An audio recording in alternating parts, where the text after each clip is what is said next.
Buenos días. eh, s- Buenos días. Soy Eduardo González Fraile, catedrático de la Escuela Técnica Superior de Arquitectura de Valladolid, catedrático de proyectos, y quería que se percatasen de la importancia de que tiene la restauración de los monumentos, de los edificios que hemos heredado, de los edificios que son patrimonio y sobre todo de las fábricas de piedra, porque las fábricas de piedra, que en principio no son de excesivo valor artístico, sí son de un valor tremendamente testimonial, por cuanto nos están hablando por la forma de la labra, por las marcas de cantería, por las diversas posiciones que adopta la piedra, por sus reutilizaciones, etcétera, etcétera. Nos están hablando estas fábricas de piedra de todo un mundo y de cómo se hacían las cosas y de además las vicisitudes que han pasado muchos de los monumentos históricos. Hoy lo vamos a ejemplificar en una pequeña obra de un modesto ábside de la monumental iglesia de San Pablo, que fue en su día uno de los conventos más importantes de Valladolid y también ha escrito un poco a la forma de vida o al entorno urbano de de la realeza al lado del Palacio Real. Vamos a compartir pantalla con algunos de los gráficos que nos darán la explicación de esto. Y bueno, vamos a ver aquí en esta pantalla, abajo a la izquierda, esta es la fachada de la iglesia de San Pablo, es una fachada del estilo Reyes Católicos hasta la parte superior del óculo, el estilo isabelino, hispano-flamenco, Reyes Católicos hasta ahí, y a partir de ahí es plateresco. La primera parte, la parte baja, se ascribe a final del siglo XV y comienzos del XVI, y la segunda parte a la frontera entre el siglo XVI y el XVII. La primera está protagonizada por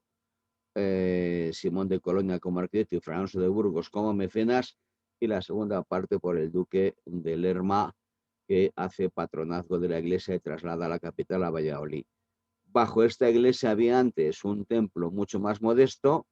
del que, bueno, pues nos queda la pequeña puerta y el óculo, un templo casi un poco de factura románica con transición al gótico, y la mitad de la torre izquierda, que es una torre donde se ve otro tipo de acabado mucho más rústico que en las dos torres, o en la torre derecha y lo que remonta a la izquierda. En estas torres pues ya vemos una factura de final del 16, principios del 17. Vamos a comentar brevemente lo que es la obra eh, que se acomete. Estamos hablando de una parte del ábside que está ahí en ese gráfico en la parte naranja. La fachada que hemos visto antes quedaría a la derecha, aquí solo se vería el perfil, y esa parte naranja es el ábside que se acomete con algún elemento de vidriera no original sustituida, y con algún elemento también de vidriera cegada que se puede ver en el interior de la iglesia, y donde luego se descubrieron unas pinturas, quizá del siglo final del XIII, quizá XIV, en fin, esto está todavía por fechar. Aquí en esta planta vemos la parte de ábside que se interviene, y también vemos un desarrollo absolutamente de toda la fábrica de piedra, donde se ha ido anotando todas las patologías que se encontraban y además las intervenciones que se veían razonables para acometer la restauración de esas patologías. Entonces, este es un primer mapa que nos indica aquello que tenemos que rectificar del edificio y el cómo deberíamos acometerlo. Ya aquí no solo está la descripción actual, sino está también un poco los criterios con los que deberíamos actuar, desde fisuraciones, desde roturas, desde costras negras, desde juntas o desde sillares que han sido reutilizados y que se encuentran en un estado, desde enfermedades vermiculares, desde descascarillamientos, bueno, una serie de patologías, sin contar con otras cuestiones relativas a la colonización, tanto biológica, incluso como de elementos también animales, aves, etc. Bien, pues estos contrafuertes que en principio sí han sufrido algunas fisuraciones de arriba abajo, que vemos en esas líneas de al lado de los contrafuertes, por empujes, lógicamente, de las bóvedas y a través del tiempo, o en estas fisuraciones que estamos viendo, es donde ha habido que acometer. No había un problema estructural importante, pero sí había que estabilizar naturalmente todos esos movimientos y a la vez dar una homogeneidad y dar la escala, la prestancia, la contundencia que estos edificios siempre han tenido a gala, manteniendo su carácter monumental. Y aquí en este alzado del ábside vemos un poco el antes y el después de la restauración en esos 3 tramos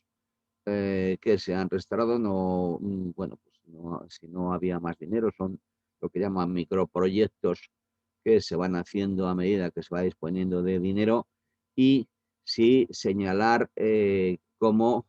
no es solo recuperar los temas de las pátinas, sino recuperar ese sentido de solidez de las fábricas. Aquí a la derecha vemos una fotografía donde se aprecian los andamios, pero se aprecian también las flechas negras, lo dicen, como una serie de careamientos de faltantes en las aristas,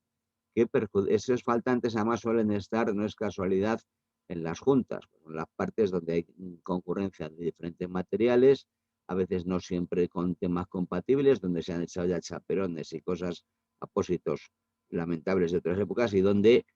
bueno, pues la fábrica lógicamente es más débil y donde pues se puede poner agua, que luego mañana se produce la electricidad o puede haber otras evaporaciones, las sales cristalizan, se hinchan, etcétera, etcétera. Y a su derecha vemos un contrafuerte tal y como se quería lograr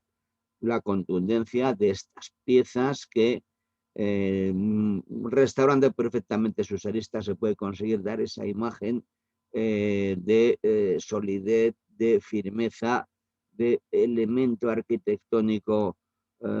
unitario y homogéneo y de pieza estructural que trabaja con toda intensidad para sujetar las bóvedas del templo. Las coronaciones, estamos viendo justamente aquí debajo de las coronaciones como bueno, pues con numerosas aperturas y pérdidas de morteros, cómo tienen que eh, abrirse las juntas y cómo tiene que sanearse absolutamente todo para luego volver a rellenar y no perder digamos, lo que es la lectura del despiece, pero sí que domine el elemento general. Una serie de características de las piedras utilizadas cuando ha habido sustituciones en relación a las piedras que tenemos ahí. Son piedras calizas, naturalmente todas, es lo que aparece en la parte final, en la parte inferior de este panel. Y no solo es lo que observamos en cuanto a patologías o lo que podríamos decir que son las intervenciones que nos convienen respecto a los criterios, sino que también tenemos aquí un mapa de estudio de investigación de la propia fábrica. En esta investigación tenemos un estudio de la tipología, de la forma de trabajo, de las enfermedades y lesiones de la piedra, de las intervenciones en la fachada y también pues, en ese desarrollo que se hace llevando todas las caras de la fábrica, ambas caras de los contrafuertes, etcétera, etcétera, como se hizo antes, y donde puede verse incluso por los colores como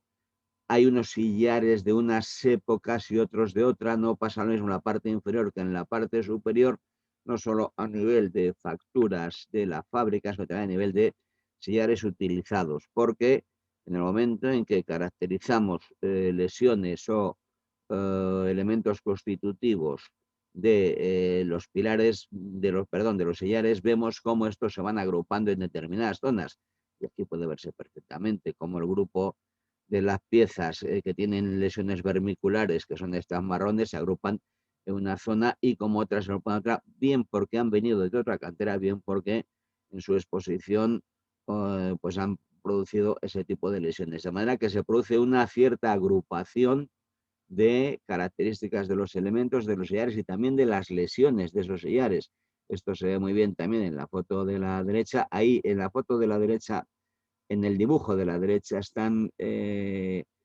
también caracterizadas las marcas de cantería. lógicamente, las mismas marcas de cantería tienen también que ver con las lesiones producidas. Esto es muy interesante porque nos da, digamos, pistas coadyuvantes y que nos apuntalan, nos afirman nuevamente qué ha podido ocurrir a lo largo de la historia y cómo pues, determinadas piezas que venían de una procedencia han sido luego elaboradas por un equipo de canteros que han dejado ahí su marca o han puesto efectivamente un determinado material en determinados elementos arquitectónicos y eso pues ha producido, o ahora vemos enfermedad tras enfermedad, lesiones que ocultan otras lesiones o que las potencian. Aquí se ha hecho un análisis sobre todo fundamental, siguiendo el Beaux-Arts francés, de analizar sobre todo las exfoliaciones de los sillares y las enfermedades vermiculares, es decir, las canículas, los agujeros que se practican y que están a modos de gusano de vermículos en la propia piedra, como también se ve en esta fotografía que aparecen perfectamente. Bueno, pues todo esto se ha recogido, esto es fundamental, estudiarlo en los edificios, porque entonces, es más, podríamos, si conseguimos hacer una tipología clara de esto, podríamos saber en qué edificios se parecen entre sí, porque los sillares tienen la misma procedencia, o las mismas lesiones, o las mismas firmas, o los mismos, etcétera. Todo esto, el conjunto de datos cruzado, que es evidente y elemental, cruzado en un ordenador, pues inmediatamente nos daría no solo un mapa de la fábrica, un mapa de las fábricas en las ciudades o en las épocas, en las diferentes épocas en que los edificios se construyeron. Bueno, aquí se va caracterizando en estas pequeñas fotos esas enfermedades que hablábamos de la piedra y hay otro mapa aquí donde aparecen las marcas de cantería y labra de la piedra. A veces las marcas quedan ocultas porque son sillares de aprovechados, porque tampoco eran unidades o partidas que se contrataban y se marcaban, sino que lo hacían los propios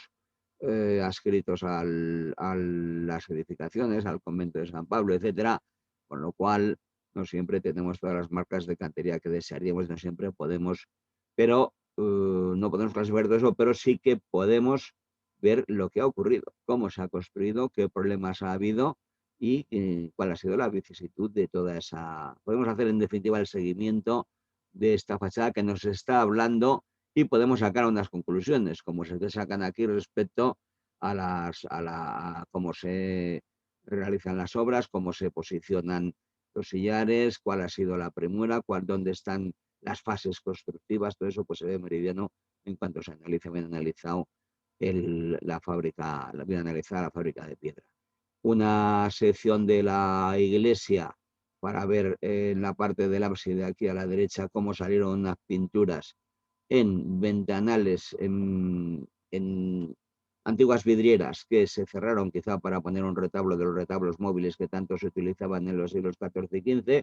quizá para ponerle ahí, y entonces esas vidrieras se taparon cuando estaban, bueno, si estaban tapadas, pues se pintaron para hacer esa decoración más amable dentro de lo que es la zona del ábside. Nada más, muchas gracias por su atención y un saludo muy cordial. Gracias.